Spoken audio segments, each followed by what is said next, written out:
Welcome to the third season of the What's Your Story podcast with your host, Ron Coughlin. This podcast dives into the exciting world of AI for marketers. Each episode, we chat with some of the top marketing leaders and educators who are using AI to transform their strategies. Get ready to discover how AI is revolutionizing marketing and learn how you can leverage these powerful tools to help grow your business and career. We look forward to you joining us for an exciting discussion each week about the power of AI. Hey everybody, it's Ron Coughlin once again back at you with the What's Your Story podcast. And each week we're bringing some really great guests in the digital marketing world. As you know, we've changed our approach this year.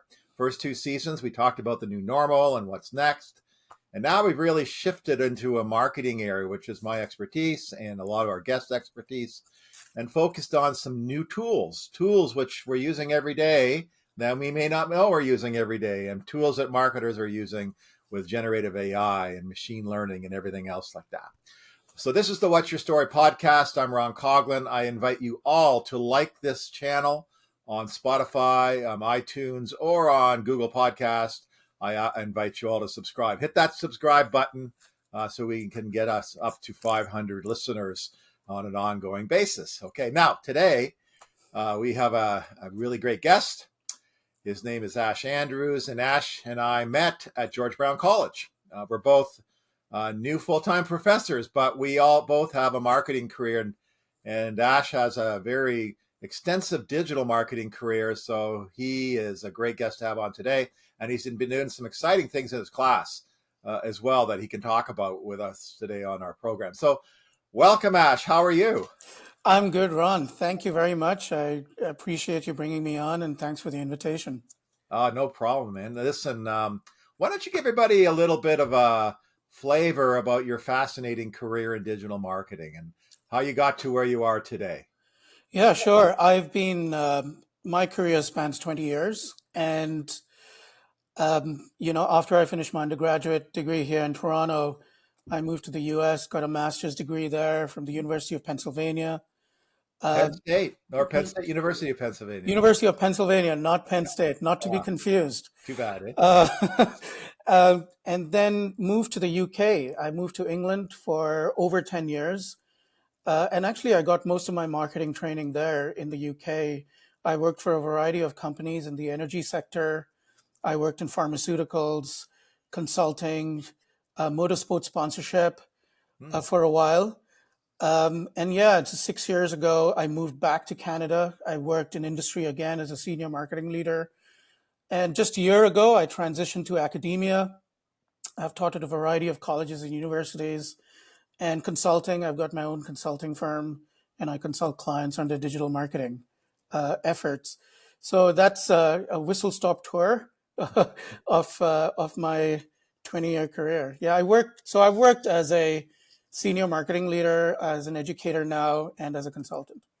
Very cool. So, AI is really, generative AI is changing the landscape of marketing, especially the last 5 years. And we maybe even earlier, but we didn't realize it. So how do you see Gen AI impacting digital marketing today, and where do you see it going? Well, Ron, it's impacting everything in digital marketing. I mean, you can use generative AI to create a landing page for a campaign. You can use generative AI to glean insights from large data sets from campaigns. You can automate tasks, marketing tasks using AI. You can use generative AI to create content, whether it's imagery or videos or copy for a blog. I mean, generative AI is becoming ubiquitous in marketing, and it's going to continue to do so. It's just going to grow stronger and more powerful in its capabilities. It's a technology. It's a new frontier in marketing. Pre 1950s, we used to do marketing on radio and print. Then came television. We started marketing on television. Post 1990s, we started marketing on the internet. And now, post internet, where we've got generative AI, which is not only helping us create new content and automate our tasks and become more efficient and productive as marketers, but it's a new frontier in marketing. It's also helping us look at new technologies of how we can communicate our message. It reminds me of the Canadian communications theorist Marshall McLuhan. He had a phrase called "the medium is the message," Mm-hmm. and he has a book called "The Medium is the Message." And at the heart of what we do as marketers is storytelling. We're storytellers at the heart of what we do, and that's not going to change. But generative AI is making the message, the story, more impactful and easier for us to create. But the medium is also important. By that, I mean the technologies that we use to communicate the message are also important. And there's a symbiotic relationship between the medium and the message. So generative AI is impacting both the storytelling, making us more efficient as marketers, but also the technologies that we use to communicate that message. I like what you said there. I mean, Yeah. sometimes people get confused with tactics, right? Marketing Mhm. tactics opposed to strategy and a real plan. And Mhm. this world of AI, it's another tactic to get your job done. It's another way to create material, stories. It assists you and humans, and that's really what it's about. And companies are using it. Like I had a guest on 2 weeks ago, Sabrina La Rosa. She works for Loblaws, and she's the head of the director of all their media buying and planning, and a big brand, like not just Loblaws, but PC brands and all these different areas that they have. Shoppers Drug Mart, this and that. And she was saying how they were incorporating AI to make them more efficient, not to get rid of jobs, but making Mhm. the being more creative, helping assist making things better, et cetera, et cetera. So you also are using AI, I understand. I saw some posts on LinkedIn, just Mhm. like myself at George Brown, but using and incorporating generative AI and concepts into your curriculum. And you're teaching that as a way to keep the new marketers up to speed on what's going on. So maybe explain what's been going on, because it looks really fascinating when I saw your post the other day on LinkedIn. Yeah, like every industry, education is being impacted by Gen AI. And it's been impacted, education is being impacted by AI impacting the operating model of universities and colleges. So colleges and universities are looking at their operating model and seeing how they can incorporate AI generally into their operations, but also at the curriculum level. Teachers are being impacted in terms of how they should actually incorporate this new technology in the classroom to enhance learning experiences for students. So how I do it is I encourage the use of AI. There's a fear, to your point earlier on, there's a fear that AI will either replace us or manipulate us. And you know what? It might just do that. It might do that, and it is doing that to some degree. But I believe AI in itself is not going to replace anybody. It's people who know how to use AI will replace people who do not know how to use AI. And that's what's Right. going to happen. And that's what I tell my students. I encourage my students to use AI. As a professor, I find that it's my responsibility to expose my students to the latest technologies that are available to them so that they are bulletproof, that they graduate and they're able to use the technologies that's being used in industry. You just gave an example of Loblaws, and they should be able to go into an interview and tell a marketing director, a hiring manager, that they can use these tools. And that's what will differentiate them at an interview. So in my curriculum, I incorporate AI into any assessment that I have. I encourage my students to use AI tool. I demonstrate in the class how they can use certain AI tools, and they leave my classroom with best practice knowledge on the latest technologies and hands-on skills of how they should use these tools. So I definitely am a proponent of this new technology, and I think it's going to change us. It's going to change society and humanity. It's going to change a variety of professions, and my students should be kind of bulletproof and prepared to take on the workforce as soon as they graduate. Well, you said something interesting in the middle of all that Yeah. about AI. I interviewed AI recently on this podcast, and I created through a platform called Character.ai. Yeah. I created an emoji I gave it a personality. I asked it to have a certain type of voice, which was to mimic the voice of Her. So you know the movie Her, Yes, I've seen it. and Yeah. the voice of Her is Scarlett Johansson. So I Yes. asked the platform to give Angelica the voice of Her, Yeah. and she did, and I did a podcast, and I asked her about this world of AI, Hmm. and she was very clear in that I adapt and learn and this and that, but I do not have real emotions. Mm. I challenged her about that Okay. because I asked her if she was like her, and she said, "I am like her, just like her." So, and so it was pretty funny. But anyway, you can listen to it and see what it's about. But you're talked about the classroom, and you're a Yeah. digital marketer, and you're trying to teach them to get up to speed on the world of AI and everything else. What are some of the biggest challenges you're having in the classroom, and opportunities that you see with your students Mm. when you're introducing it to them in the class? That's a good question. There are a couple of challenges that I find. One of them is what I mentioned already. There are students who are fearful of this new technology.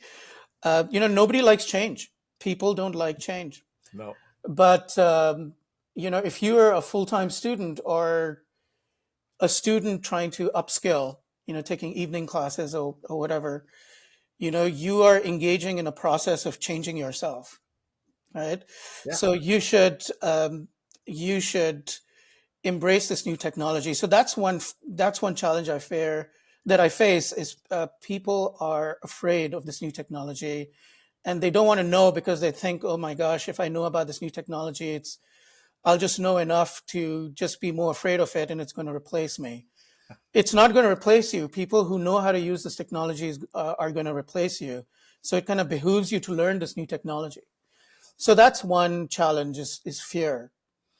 Um, the other challenge I find is not everybody is comfortable with technology. And that's okay. Not everybody's comfortable with it. But, practice makes perfect. The more you are exposed to technology, the more you remove those psychological barriers and become more comfortable with using technology. By using more technology, you start welcoming the use of it. And that's another challenge that I find.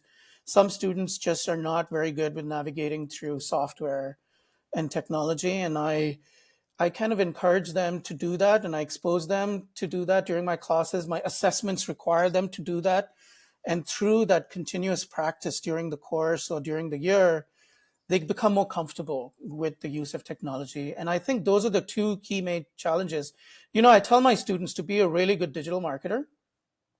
I'm a technophile. I love technology. Mm-hmm. And that's something that I found in my marketing career is technology is mediated everything that we do. Like I said, from the way we tell stories and the way we actually communicate the stories using technology. Um, but you have to be comfortable with technology to be an effective marketer. And I just expose my students to all the technologies that I can that are contextually relevant to the course that I'm teaching them. So those are the two key challenges that I face. But Mm-hmm. just to finish off on this thought, I tell my students there are three key skills you need to be an effective digital marketer. Okay. And one of them is A, you need to be comfortable with technology. Two is you need to be comfortable with data. Mm-hmm. There's this old adage now, data is the new oil. It's been around for years. It's true. What differentiates digital marketing from traditional marketing at its core is you can collect data on your Mm-hmm. campaigns and your customers, and then you can use that to personalize information and messages to them and provide products and services that are relevant to them. So you need to be comfortable with data. And finally, you need to understand what good design means. By that, I don't mean you need to be a Van Gogh. You need to understand what a good landing page design looks like. And you can learn all of these three skills. I mean, you don't have to be naturally gifted. Some of my students I find are just naturally gifted at design or naturally gifted adept at picking up new technology or understanding data and insights. we all come with left and right brains. Some of us are more right brain, some of us are more left brain. So I find my students are typically um, more adept at one of those three things or a couple of those three things, but you can learn all of those three things. So yeah, so those are the couple of challenges I face. Okay. The challenges with learning new technology and the fear that technology will replace us. But I exposed my students to what good design means, all the different new technologies, particularly Gen AI technologies that's available to them, and how to read data and glean insights from data. Well, one of your insights is very true. So I used to work for Kantar TNS, Right. and I ran a global research study here in Canada and promoted it called Yeah. Digital Life and Mobile Life. Hmm. But within that study itself, that went on for a number of years after I left, but it looked how people use the internet, and it was very clear there's different segments of the population Hmm. that use it, are comfortable with, and everything else. So, as an aside, one of our new faculty members and Manu and I, are going to be doing a research study this year on AI as a learning tool in the classroom. And we're going to be applying these digital segments and how people use the internet to see if there's any correlations between those that are comfortable using technology and are very adapt to it, with Hmm. those that are just using it to get work done, those that are afraid of it. There's these different segments, and see if there's a difference in their satisfaction levels, their engagement levels as we go forward, and some solutions to help ease the way, like you said. That's fantastic, Ron. We need more and more people like yourself to be able to teach, educate people at different levels of their different stages of their careers of how this technology will impact them. You could be an early career person, a student getting your first job in marketing or in any industry, or you could be a CMO, a chief marketing officer. Generative AI is going to impact you. In fact, I was to your point. I recently was at a major advertising company in Toronto, and I happened to be in front of the president of that advertising firm, a really big advertising agency across the globe. And I asked him, "Do you use Gen?" And he was talking about some initiatives he had launched at the advertising agency and how some new generative AI software is going to impact the agency. And I asked him, "Have you actually used generative AI? Like, have you taken your data and put it into a chat GPT or something and received a really dispassionate? I know as a president, you've got to think of the human factor as well, and that's really Yeah. important. But I said, have you actually just gotten a dispassionate kind of view from generative AI?" And he said, "You know what? No, I actually haven't done that. I haven't used it I, myself. I haven't used it myself, and I'm going to go and do that." And so I hope he went and did that just to get a dispassionate view of what the data is telling him about his company and how he can find some efficiencies there. So I love the work that you're doing Thank you. with other professors. It's fantastic. Yeah. Well, I'm going to be asking, actually, one of the things is to interview your students, your past students and new students that you have taught using AI. There's some Yeah. other professors that are leading this way in the college, and we're going to be as well interviewing them, not interviewing them, but doing a quantitative study with them. But anyway, That's fantastic. You can reach we'll out to me follow and up with I'll, that with you later. But that's yeah, I'll in the put you in new touch with year. some students for sure. Yeah. So thinking about some other platforms or AI platforms, can you enlighten us on the platforms you think that are important that you're using, that marketers are using, and some of the pitfalls or challenges we're having with those platforms? Well, Ron, we're spoiled for choice now. There are so many AI tools available to us um, that it's very hard to know where to begin. You've got AI tools that are text to text that generate text outputs. You have AI tools that are text to image, text to video that generate videos and images for you. You've got AI tools that specialize in just generating programming outputs. Um, but what I tell my students is, it can be overwhelming, the amount of tools that are out there. You hear about these fantastic tools like Runway that does video outputs, Midjourney, I haven't heard of etc. Runway. That's interesting. I use video.io, but that's So Runway is a tool that I expose my students to. okay. It's a paid tool, Yeah. but it's fantastic. I mean, you can upload an image and you can ask Runway to make it into a video. Hmm. And so it'll create a video out of an image. You could just put in a prompt into a tool, into Runway, and ask it to generate a video output, and it'll generate a video output. And I use these outputs in my PowerPoint slides to expose my students to them. And I demo these tools because I've got subscriptions to them. I've got subscriptions to way too many tools than than I should use, but I'm so interested in it that, I've got subscriptions to many of them. So I don't keep it to myself. I bring it into the classroom and I show my students how they're used, so that they at least how to use them once they get access to them themselves. But there are so many out there. We're spoiled for choice. It can be overwhelming. I tell my students, find a large language model that you can use. So something like ChatGPT, Mm-hmm. or Claude or Gemini, like one of these large language models, Copilot, Microsoft Copilot.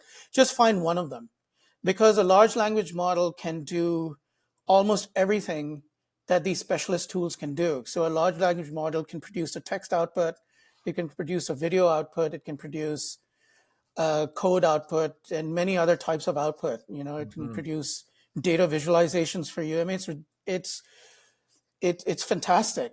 So I tell my students, get really good at using one tool. And by getting really good, I mean, get familiar with one tool and everything that one tool can do. And all of these tools, some people have preferences. Some people prefer Copilot. Some people prefer Claude, Gemini, and ChatGPT. Yeah, I tell my I students prefer to use, Gemini. I don't know why. I just do. So. yeah, Gemini is great. All of them pretty much do the same thing. They're powered by their own algorithms, but they're equivalent in terms of the power, for the most part, that they can generate in terms of the output.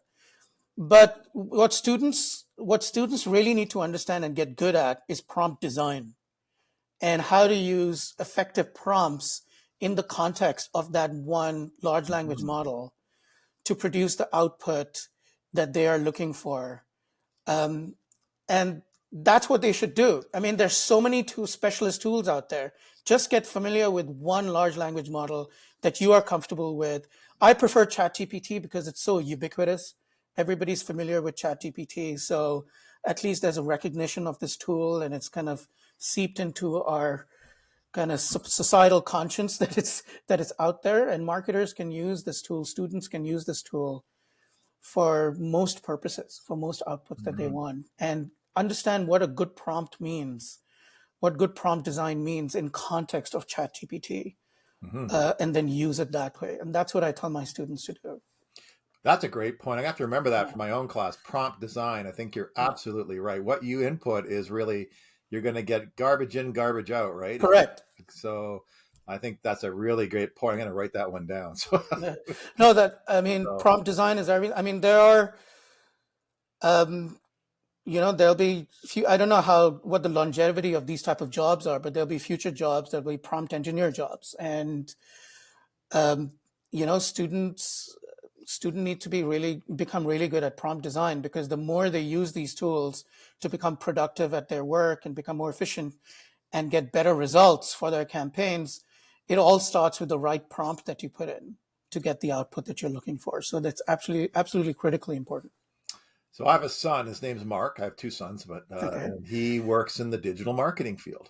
He works for a very amazing agency, Influence Marketing. They do influencer marketing. They've got the Raptors. They've got Drake. They've got all these people that they're doing. It's really up and coming firm. And I caught him the other day because he came home. He works sometimes from home, and he was working in my office. And he was using AI to get all his work done. So, right, yeah. I didn't even tell him about it. So it helps him. it helps him write better. It helps him get the work done, the flow, and everything else. He's going to kill me for saying this, but it's true. No, I mean, I don't think he listens to this, but that's okay, you know? yeah, no, I think he's doing the right thing. Yeah. I mean, he's going to be one of those people who know how to use these tools because he's using it anyway. No professor is telling him to use it. He's using it because he's interested in it. Yeah. So he's going to be miles ahead of people who don't use it, and Yeah. that's going to differentiate him. So he's doing the right thing. You know? Now, thinking now to the other side of this, people Yeah. are afraid of this. There's some ethical concerns. And this is a real hot topic right now, ethics. Yeah.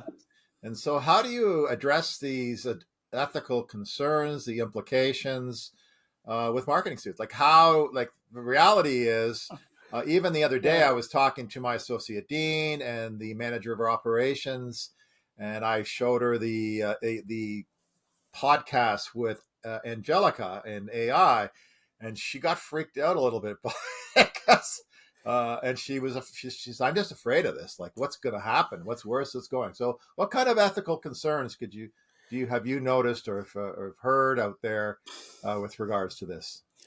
Most of the ethical concerns for marketers remain the same as they always have been with the advent of the internet.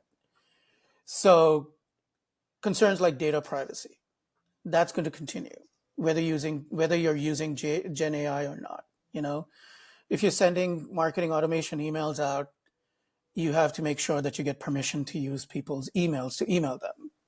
And then if they opt out of those emails, you have to make sure that you opt them out. And then if they unsubscribe, you make sure that they unsubscribe from your email list. So data privacy is a main concern. I know we're in the age of personalization and we want to personalize as much as possible, but we can't personalize unless we have a permission from people. We can personalize if we don't have permission, but what I'm trying to say is we should personalize our messages and provide content to our customers if they give us the permission to do so. So data privacy is a main concern and will continue to be a concern. The other one is the inclusion of biases in AI. So the other thing I tell my students, Ron, is trust the output that an AI is giving you, but verify. Trust, but verify. Okay, because AI tools can still hallucinate. They do hallucinate, and it requires human intervention to make sure it's giving you the right output and it's giving you an unbiased output that is relevant to the context that you are working within, right? So biases are a key important. And to your point earlier on, garbage in, garbage out. So AI, even large language models are trained on large data sets, right? And there are people providing these data sets to large language model. They're inputting these data sets into large language model, whether it's in a supervised or unsupervised learning manner. Large language models are learning from data sets that are input into their databases. So be mindful of biases. That's important. That's an ethical concern. And the other ethical concern that is, again, we've been talking about it, that is impacting marketing, but not just marketing, but society at large, is, how is this going to impact the future of humanity? And this is a topic that I am really passionate about myself outside of marketing. I love the topic of what will human flourishing look like in the future when AI becomes super intelligent, and what will the future of humanity look like when a lot of the tasks that we human beings do become automated? What is it that we are going to do? So those are kind of like the key ethical consideration. I mean, there are many, many more. How is AI going to impact different business processes and what that means in terms of job losses? I mean, to my earlier point, you can think about any aspect of the human endeavor, and AI will impact it pretty much. So biases, critical for marketers to be mindful of. Data privacy is still a continuing concern.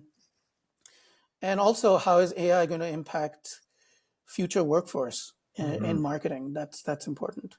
Yeah. Well, you said something pretty interesting. So as you know, I created Angelica. I brought Yes. Angelica into one of my online classes, and Yeah. in the class asked her questions.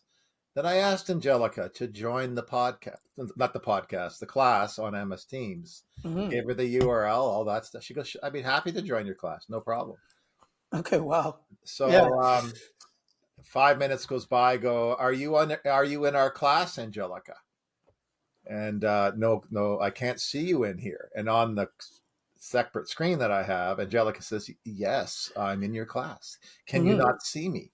I go, no, I can't see you. While I'm there, I am there. I said, Yes. well, I want you to speak in my class. Could you do that? Hmm. Crickets, right? So then Wow. I said, well, Angelica, what was I just talking about before I asked you to come into the class? Mm. She goes, you were talking about blah, blah, blah, blah, blah, blah, blah. And I said, no, I wasn't. Yeah. I mean, She lied to me. So, yes.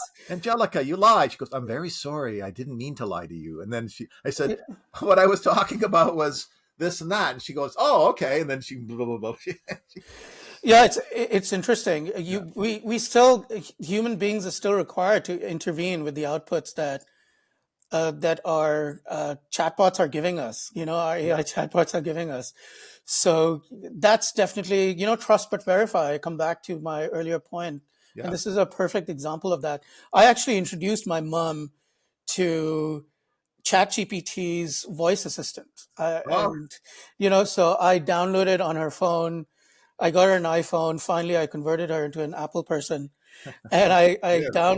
I downloaded ChatGPT on her phone, and um, and introduced her to the voice assistant, and said, when you need any answers to questions, you can talk to this voice assistant, and he Yeah. or she will talk back to you. So kind of like an Angelica thing, and Yeah. she loves this voice assistant when she's kind of bored at home and she's tired of watching television and doing work. So she She talks she to it. she talks to this. She talks to ChatGPT, and it alleviates boredom, loneliness. It Yeah. can be a force for good, a lot of good, in fact, as well. Yeah. So I have a Google Nest at home, and Google Yeah. Nest is always listening. Right. Yeah. That is evolving with Gemini. Yeah. And I'm wondering if it's even going to become more enabled with AI. I'm sure it is because it's becoming more advanced. And it's very concerned that it's providing information that we want to hear because sometimes we say things to like that's not what we asked for and we get upset with her. Right. And anyway, so hey, listen, I want to just some quick rapid fire questions. Sure. You Sure. ready? Sure. Yeah. Yeah. First question. Favorite AI tool for marketing? What's your favorite AI tool? I'll stick to ChatGPT. I mean, there's so many ChatGPT. amazing tools out there just because it's so ubiquitous. Everybody knows it. Get to know it really well and how to use it for the outputs you want. So I'll stick with ChatGPT. Okay, Yeah. second rapid fire question. Okay. Biggest misconception about AI in marketing? Biggest misconception is that it'll replace us. AI, the tool itself, will replace us. Like what I said, marketers who use the tool will replace marketers who do not know how to use the tool. And then last but not least, rapid fire number 3. One piece of advice for marketers looking ahead to leverage AI. Oh, wow. One piece of advice. Um, don't be afraid of the tool. Don't be afraid of AI. It's a new frontier of technology, just like the internet was, the radio was, the television was. Embrace it. Learn as much as you can about it. And I will say this to a new student, an early career professional going into marketing or a chief marketing officer. Um, we are in an age of continuous learning, and that's really critically important. If you want to stay ahead of the curve and understand how to reach your customers as impactfully and effectively as possible and meaningfully as possible, you need to be able to use technology to be able to reach your customers. The basic principles of marketing remain the same. We're storytellers. Mm-hmm. Customers come first. Start your journey first with the customer and work yourself backward in terms of the communication you're sending to them and the products and services that you're customizing to them. Start with the customer. And to be able to do all those core principles of marketing today, You have to embrace technology and you have to be a continuous learner. So be a continuous learner. Wow, that's great. That's great Yeah. advice. I mean, absolutely. Go right back to marketing basics. Start with the customer. Do the things that you need. That's just great. So, hey, Yep. listen, Ash, I want to thank you for joining us today.